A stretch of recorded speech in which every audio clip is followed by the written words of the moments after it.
Hello again. Couple of things we're going to talk about today before we get to the layout. First, I've got to clean up in here. Mostly, I try to come up with subjects for videos that are going to fit within the half an hour or so that I have down here, or an hour a day that I have down here. But sometimes those projects just get long. Layout overview coming today, but on the bench I've got that memorial, or I don't know what you call it, the town cross to put together. I mean, it's 3 whole pieces, so I shall be able to do it while I'm talking to you. There we go. Now I can see what I'm doing. There's a total mess going on here. I haven't cleaned up for a couple of days. I've been jumping in and out of here. There's nothing on there I need. In the trash.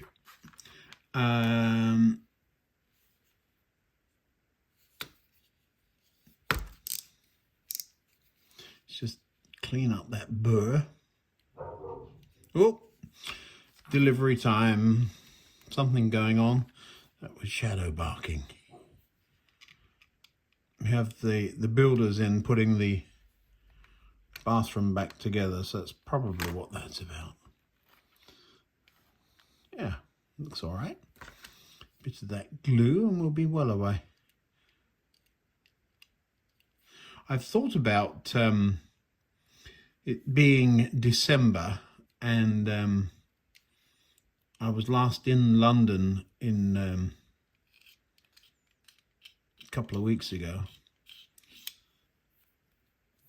and it was Memorial Weekend, so or right around then. Yeah, that looks all right, doesn't it? Let's get that put together and onto the layer. Oh, what's that? There's a washer there, just came out of the top of the glue.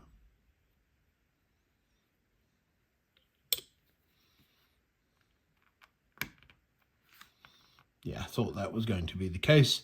Easy peasy lemon squeezy.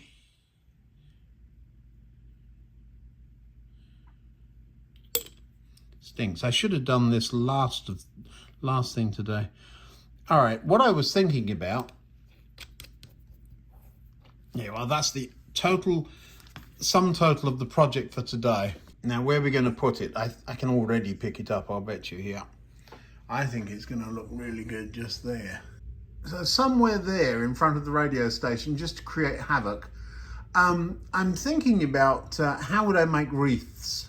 So little washers painted green with red dots on them and a black dot in the middle of the red dot. It makes poppies then, doesn't it? So that's what I'll end up doing. But today I said I'd talk to you about the layout.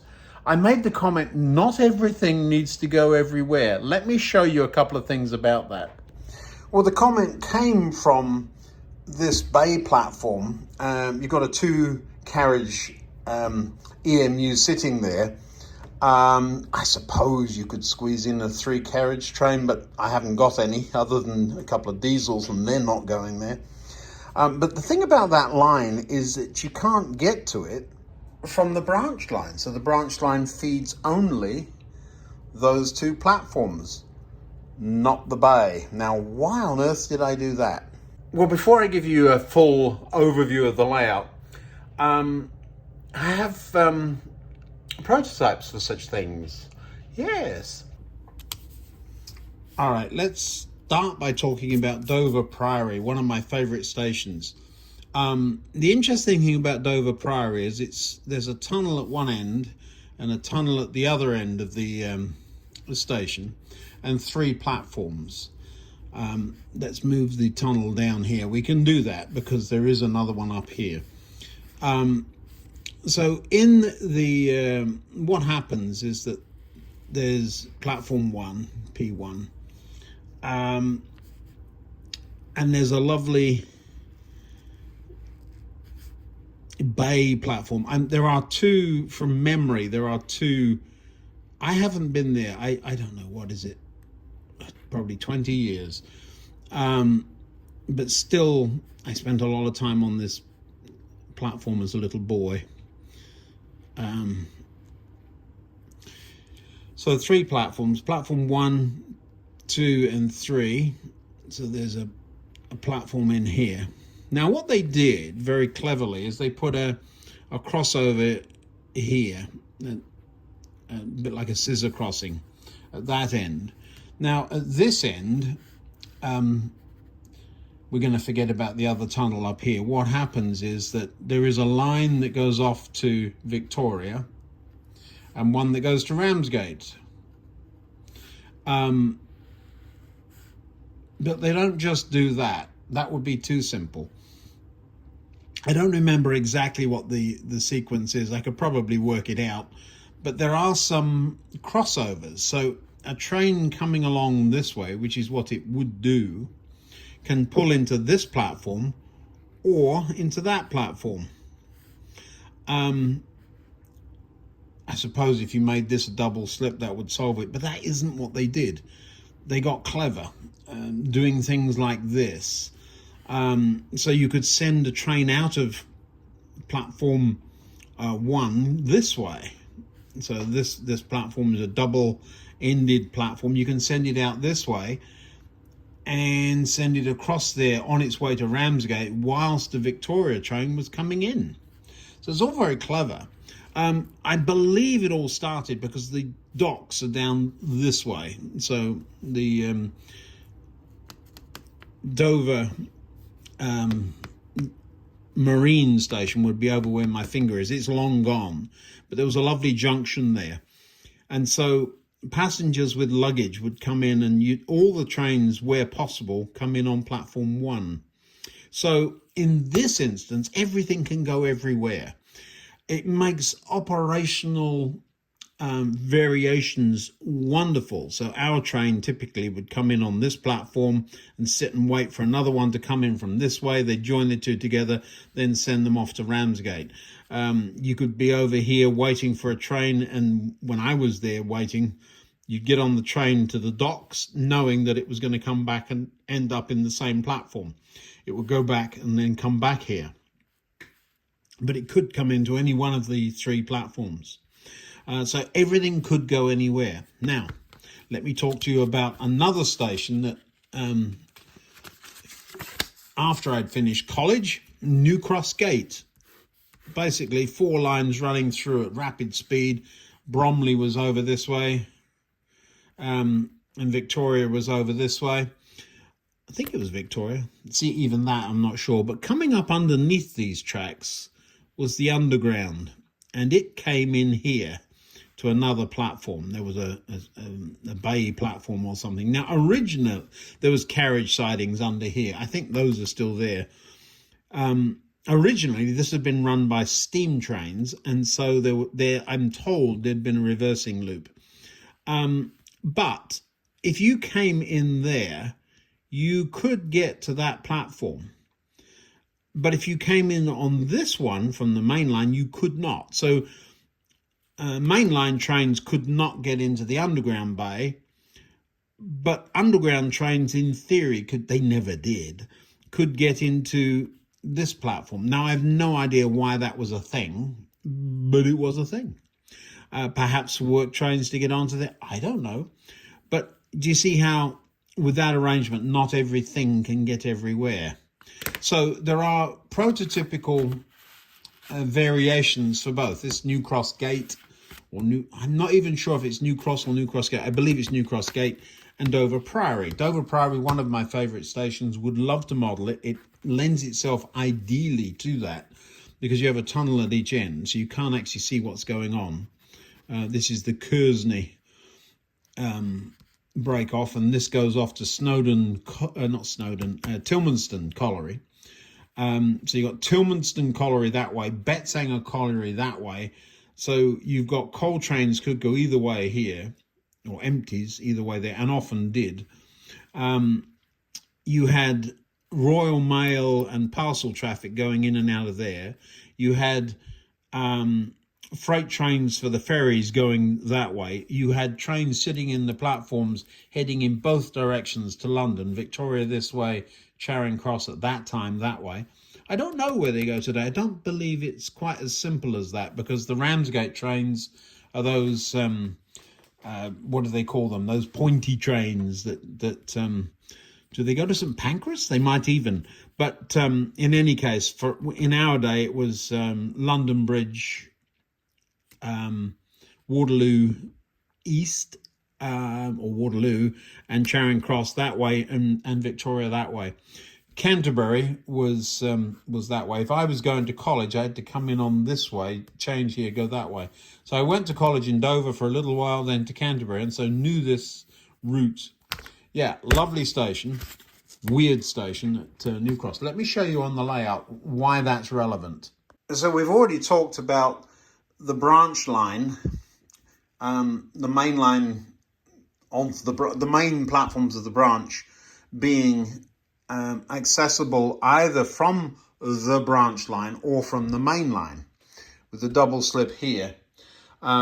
But the bay platform, I argue, having been added later, there you go, the bay platform only accessible from the main line.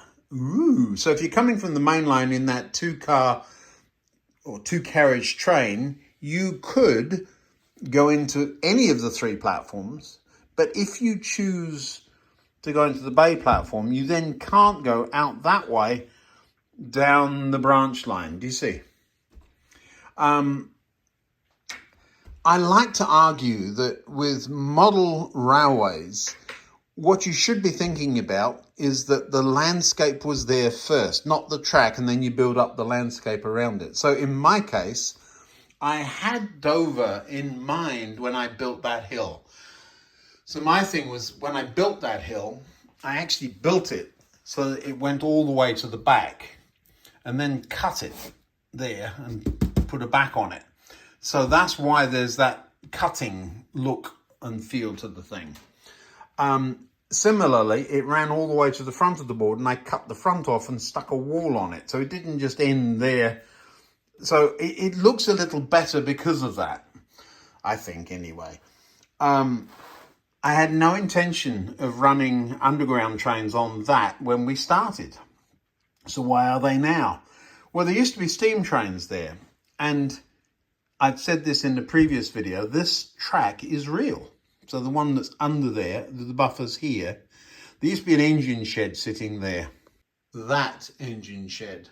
And I'll explain it again. It is in another video, but the steam trains would pull into one of the two platforms there. There was no runaround, although I'm sure in real life there would have been beyond the station, but there wasn't in my modelling day, as it were. But then what would happen is another locomotive that was parked here in the engine shed would back down onto the train, hook up, drag the train off the other way, and then the locomotive left at the end of the platform that would then come along here off of the point into the engine shed for servicing. The flaw in that is I didn't have any facility at the other end to reverse that procedure, but yeah, you can see where I was going. Once we got away from the engine shed being there because of the addition of the main lines, yes, the branch line came first, the railway grew. Of course this existed, but it wasn't operational. So the branch line was the first bit operational. So now we go to EMUs. Well, it was actually diesel multiple units first. And there they are in the drawer. Oopsie. There's a couple of these in there.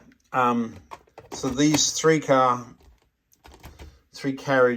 there's another one somewhere. There was three of them hiding in plain sight. Here it is. This is my favorite. This is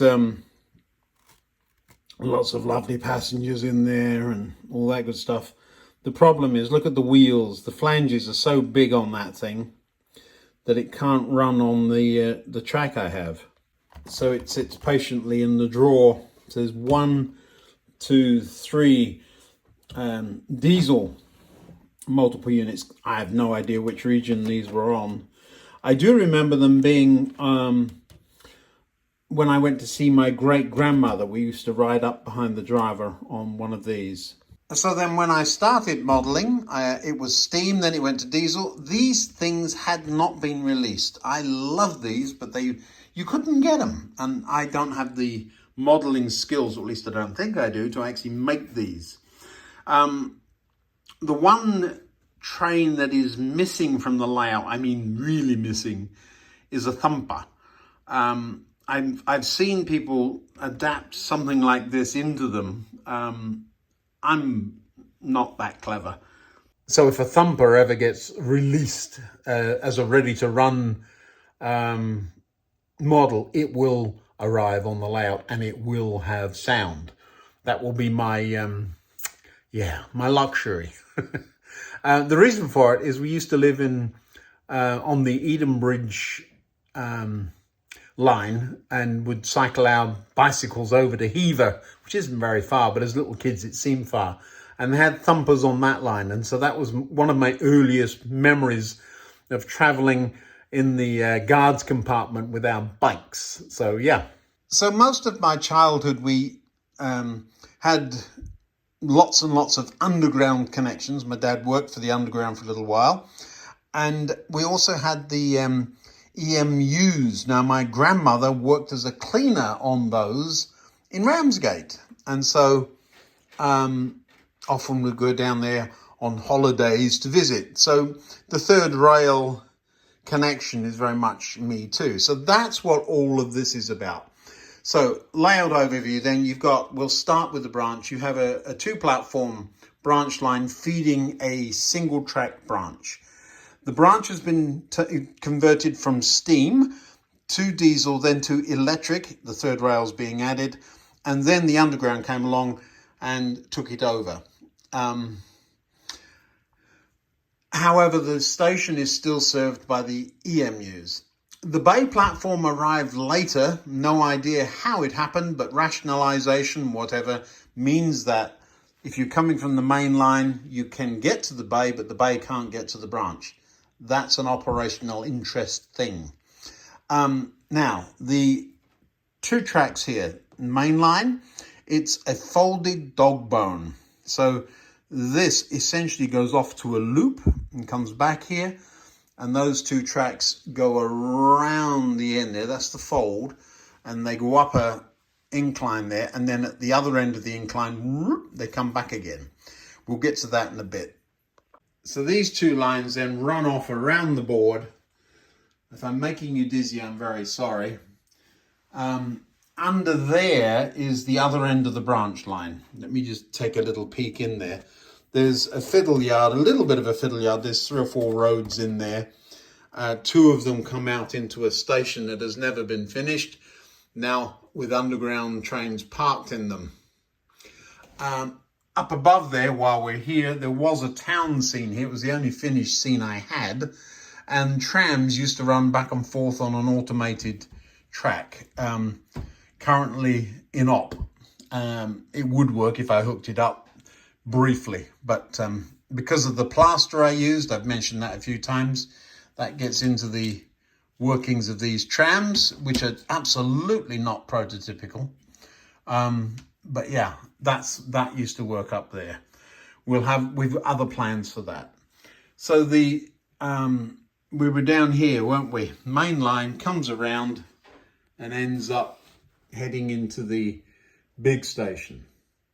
Now then, I know a lot of you look at this, that would have made you dizzy because a lot of you are watching this video on a TV and haven't subscribed. The way you do that is you hit the up button on your remote until you see subscribe and then just hit OK, and that will have you subscribe to the channel.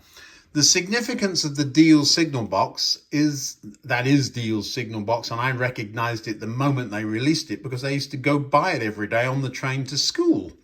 My train would go that way to Sandwich on this side, of course. So let's talk about this approach then. It's almost as if there's a junction going off. That's what it's simulating, but the reality is that point there takes trains off in that direction. If you bring a train out of there on this track, you can do that, and I often do. There's a fiddle yard that will hold 3 or 4 trains, 3 trains ideally in there.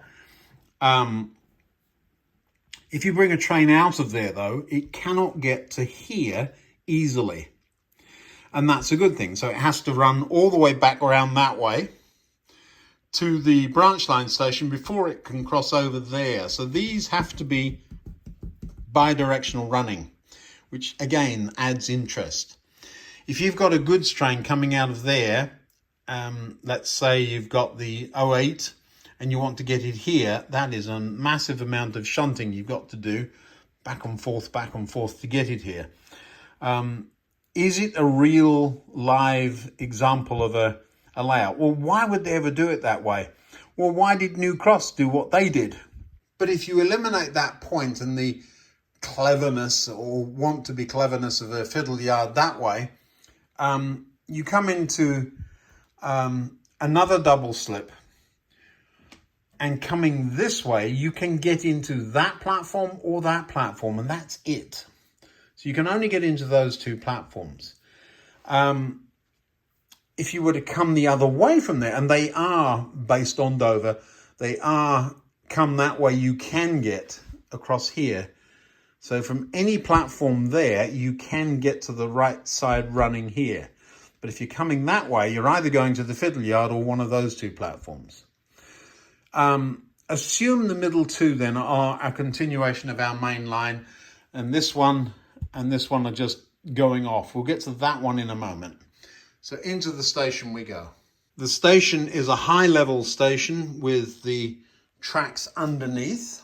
That happened because I had been using these tracks as a fiddle yard. I think I've got away with hiding it quite nicely. I should have thought about all of this beforehand.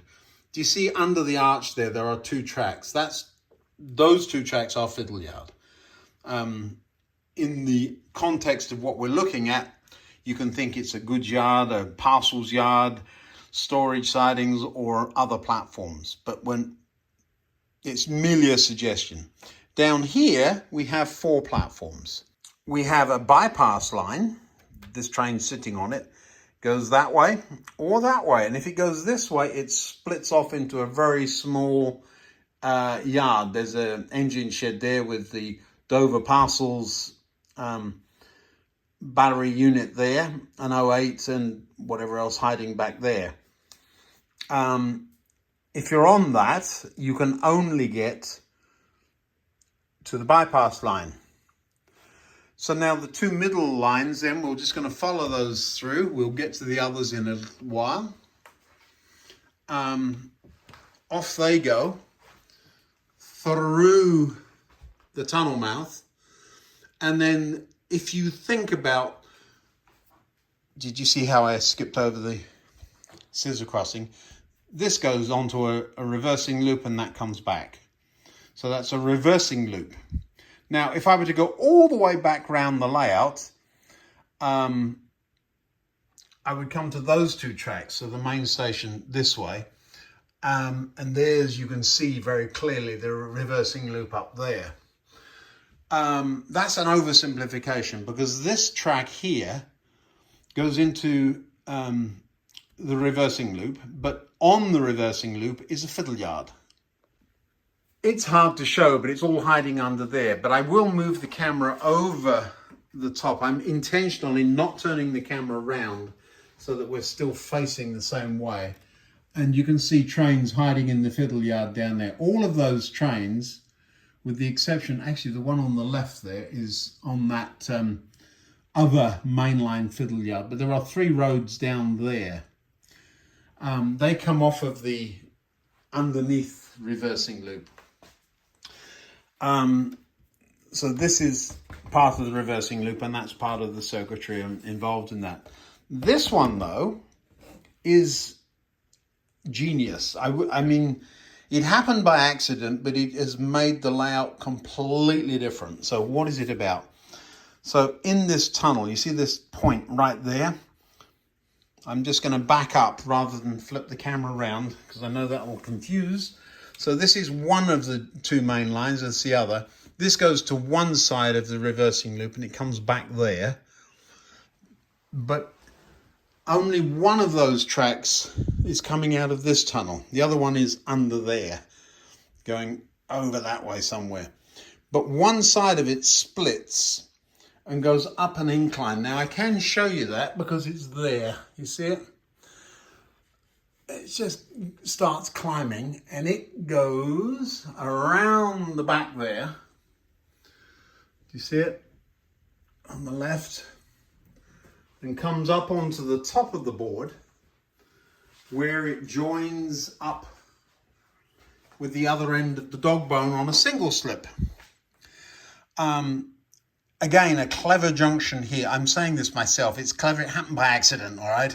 So if you're coming along this way, expecting to go around the loop and back again, which is the only thing you could do before that was added, you could now skip off down there and end up coming out of here. So you've dodged and found another route to get places, which is really very handy. The scissor crossing, I love scissor crossings, very underground-esque, aren't they? Well, if we back up here, and again, staying the same way round, it breaks out. So you can see if you're coming on either track there, because of that crossing, you can go on any of the tracks here. This is the bypass track, platform 1, platform 2, platform 3. You can't get to platform 4. Why not? Because it's the one that goes into the fiddle yard, the 3-road fiddle yard. There are 3 trains hiding in there. So we're treating that as if it were a branch line, sliding off of the end of the platform. Now, it's clever in that it's not obvious that it is a branch line. It might just be, I don't know, if you think in terms of Dover Priory, which is where the idea came from, that's the Victoria line, line to Victoria Station, and that's the one to Ramsgate. Do you see it? So, yeah, it doesn't work when you come down this way. So the trains into there then, think branch line. So the shuttle that comes from, I am turning around, be aware I'm now facing the other way. So all the way around the room to over here, that shuttle, that's where it goes. It goes from there to that platform and back again. Now, because it's coming out of that platform that way, it can go either track. It very typically goes on the left one, of course, because that will be correct rail running. Gets to here, has to go over the points there, past the double slip, and off onto its platform there. The 4 EMU sitting over there and the other one sitting here ordinarily would not be on that track. They would be here. This being the 3rd rail, so that train coming in there, stopping and then heading off back the other way. So most of the time, a 4 EMU sitting in this platform. So that's a huge overview of the layout. Little bits of it along the way that help make it look bigger than it is. Well, when you've got visual interest like the High Street there, and you've got the village over here with the little airport and the pub and the cricket match and all of that good stuff going on, it draws your attention over here. And although this is very toy train-like, just a reversing loop, it used to be unscenic, so you could see both the reversing loops and the up and down and the connecting and all of the fiddle yards. So this whole end was not scenic at all. But if you come into the room, that's the first thing you see. So yes, we haven't quite finished, of course. There's a lot to do, but that's what the scenicking was about. I did take a bit of time on this section. I still need to ballast upstairs there. The reason I haven't is these gaps. I know that the glue goes down through the gaps and it ends up on the tracks below. And I want to make sure this is just right. I'm not thrilled about the thickness of the upper. This is pieces of flooring. The flooring in the room, there was some left over, so I used it for that. Bad idea if you ever think about that. This end too, with the fold for the dog bone then, never ballasted it because I got as far as here, then started thinking about fiddle yard that way. The layout's got quite enough going on and it is quite big enough without me making it bigger. And I am trying to keep costs down, and there's lots of things I'm trying to do unsuccessfully. But another little village scene here. I always think it fun with model railways where roads don't go anywhere. And we've got another situation like that. It comes to here and sort of peters out. Really needs something here to... Originally, I had a piece of insulation over the top here. It's probably still there. So there was a bit of a layout up on top of here, but it was very clunky and cumbersome and didn't look right, and it looked very forced. So long since gone. But my control desk is here. Those computers were on just a minute ago. So this is where I sit to drive, and so you don't actually see the loop. You don't see this loop when you're sitting here. So yeah, so that's the layout briefly.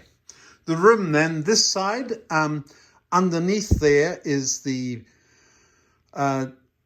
parts chest. It's a toolbox, this one, and the storage thing I made. I'm going to show you. It's a lot of junk sitting on top. That becomes a dumping ground. There's always a couple of wagons there. And then above there is the one of the prime viewing spots. So you often find people in here looking at the signal box, which is why I've spent some time there. The other side of the room behind me, so that's exactly the opposite side. My workbench is down there, and there's the disastrous mess that it's in right now. And that's where I was earlier, sitting down there drawing for you. The end of the room then, this is getting from one side to the other. There used to be a finished scene up there, and I've slowly been stealing parts from it and planning its demise. Underneath there is building materials and so on for the layout, so lots of insulation and so on. The old workbench there, just an old desk. New workbench here, toolbox there, very nice too. Bookcase right next to the workbench. And then all the way at the other end, yeah, that's kind of fun, isn't it? People and bits and pieces, rolling stock, another toolbox. This one rolls around. I'll show you underneath here. So this is the reversing loop and the incline to the top there. And then underneath there, you see all the electronics sitting on the top. That's a lift out section. This is not. So lots of circuits that we've designed and built. The green light up there, that's to do with traffic lights. There's a little circuit there that makes the traffic lights work. So right now one set is green and the other's red. If we stayed there long enough, they would change. What else is under there? Terminal blocks mostly. So not a lot under there. The reversing section is over here somewhere. But each of the projects we've made, they're well labelled and easy to get at. So that's all under there. Power supplies are strapped to that leg. There they are. That's the 9 volt, I think, and there's a 5 volt one on the back of it. Digitracks, plug-in points all over the place. These are just on the end of LocoNet. The points are all controlled by slow point motors. I've always told people I got a 20-foot layout. It isn't, it's 30. I built the room. There used to be a bedroom down in the far end there. The not everything needs to get everywhere philosophy, I think I'm sticking with that. I will one day, no, I may one day model Dover Priory. Couple of things I'd love to do. What would I love to do? In order of preference. I go between a new model of Dover Priory with the back in the day, so British Rail Blue, with the ferry traffic, which no longer goes through there because of the Channel Tunnel. Javelin is what I was looking for. The Javelins, I don't think I've ever been on one. Might have, but don't remember it.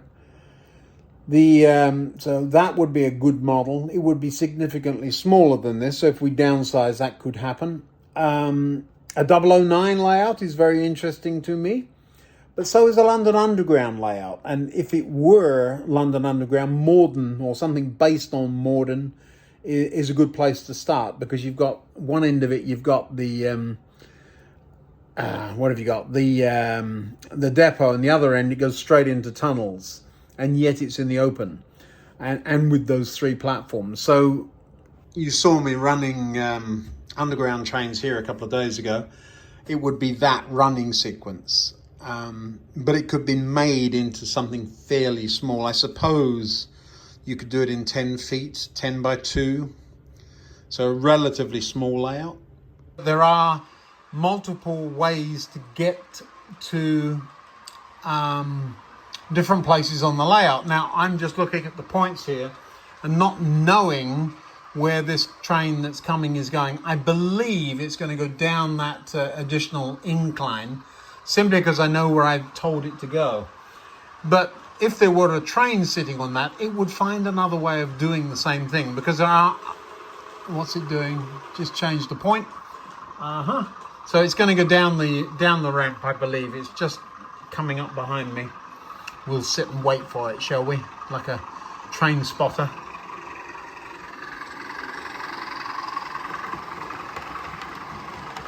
So that'll now go down that connecting incline. All kinds of points changing. And because it's done that, it's got to come down the right-hand one of these 2. And so we'll run through that tunnel, or come out of that tunnel into this one here, and then out of that one into the platform it had been in. So all I've done is sent it on a circuit.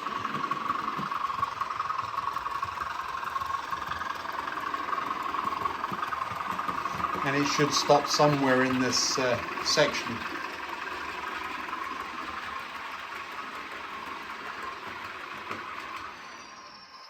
Which it did. Right where it was supposed to. Now then, front of the train there, point there. So there's really not much tolerance. I was believing the best and believing that trains could do that. These do, so I'm quite happy with that. That's it. It's not a complicated layout. Well, it is a complicated layout, I get that. But it's not overly complicated. Once you get your head around where stuff's going and why it can do that. A little bit of a rabbit warren in that there are some hidden fiddle yards. And for me, I tend not to think about, well, how's that going to do what it's going to do? I know it can do it several ways. There's 3 or 4 ways to get to some places. So yeah, I do apologize profusely for saying those naughty words. Too many trains. You can't have too many trains, but I do have. There's less is more. On a layout of this size, you can have a good number of them on the tracks, but if I took a couple off, it would run a whole lot better. Anyway, that's it for today. Another video up there. Subscribe over here, of course. Let your friends know the channel exists, and I'll see you in a couple of days. Thanks now. Bye-bye.